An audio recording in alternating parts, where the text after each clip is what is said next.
metaphors that really intrigues me, and I spend a lot of time thinking about, is this metaphor that links consciousness to light. There's lots of variants on it.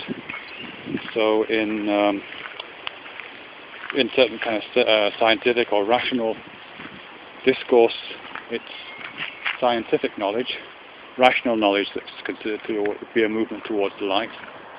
So you find that in Carl Sagan's book, Science as a Candle in the Dark.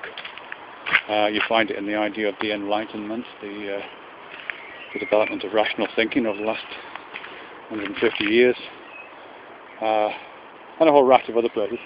In kind of spiritual discourse, it's not associated with scientific knowledge, it's associated with more Gnostic or occult knowledge, I guess.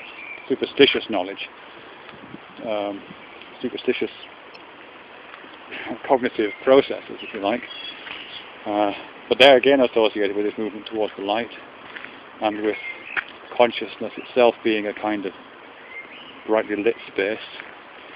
You also find it in something like psychoanalysis, and here I'm reminded of Freud's kind of model of the psyche as being something like an iceberg. I think that's the metaphor that he uses, in which there's this great sort of looming 9/10 beneath the surface of the waves in the darkness of the unconscious. But poking above the top is the little bit conscious mind that's again above the waves in the brightly lit space of daylight. At least we're kind of encouraged to think of it in those terms.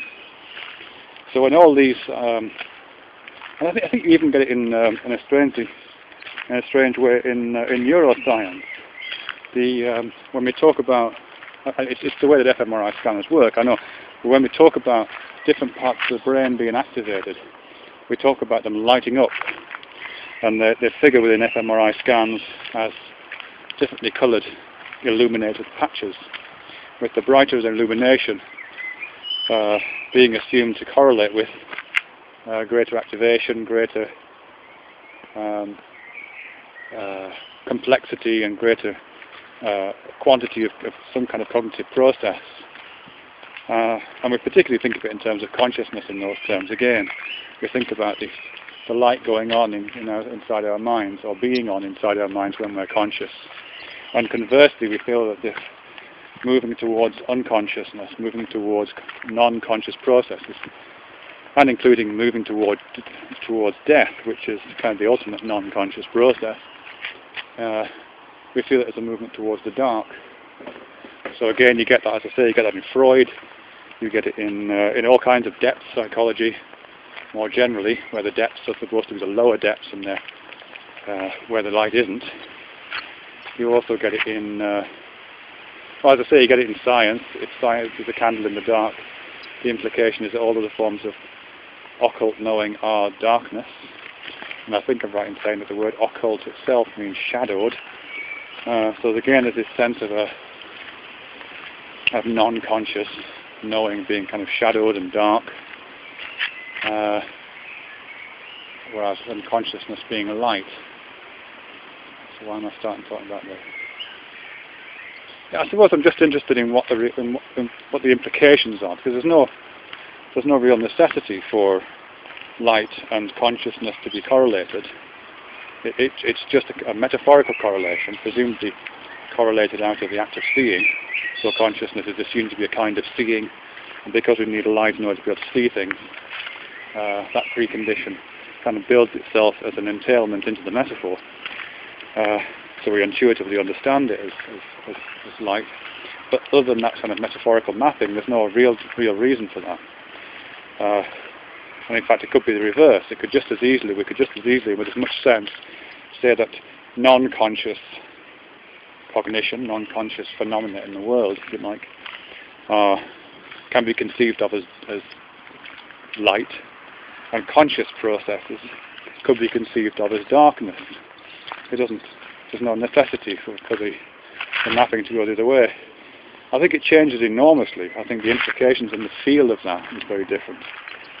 The only example I can think of which does something like that, which proposes consciousness, the consciously wide awake human mind as being a dark place, as opposed to some other kind of brightly lit place, is Plato and the allegory of the cave, where he talks about human beings as being like prisoners, chained inside a cave, facing the back wall of the cave, with the light of day behind them, and all of their experiences, all of their knowledge, all of the phenomena that's available to them, is just the shadows, the flickering shadows on the cave wall, cast from the light behind them, presumably including the shadows of themselves. So they never actually see the light, certainly not whilst they're alive. They only experience the shadows. That's the only one I can think of that casts consciousness as a kind of darkness. Actually, having said that, this is probably irrelevant. I'm not sure if this is right or not. But certainly, old pre-Copernican maps of the heavens, when Ptolemy and the rest of them drew those maps of the heavens, which had the Earth in the centre, and then a series of kind of concentric rings or concentric spheres, crystal spheres, in which the planets and the stars were embedded. I think certainly in some of those models,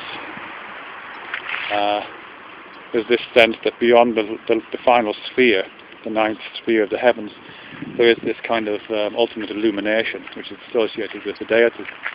And everything that's closer into the centre of that, with man at the centre, as they tended to be in those diagrams, being, if not progressively darker, then progressively more limited.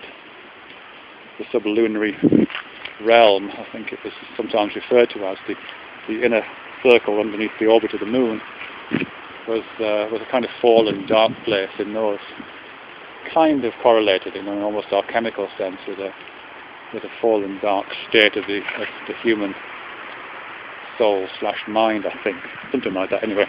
But for the most part, far from those two exceptions, the Plato's cave and that rather odd mix of psychology and cosmology that featured in medieval maps, most understandings of the psyche present consciousness as bright and light, and non-conscious as darkness. And I think it's a bit of a shame. I think there's certainly mileage in thought experiments which reverse that. I mean, I would love to think of myself going unconscious, maybe even the unconsciousness that precedes death, or just going to sleep. I would love to think of that instead of a series of small darkenings. You know, the darkening that happens when you close your eyelids, and then the darkening as you turn the bedside lamp out, and the darkening as the sun goes below the horizon, and then this sort of great darkening that comes over you as you drift towards sleep. I would like to think that.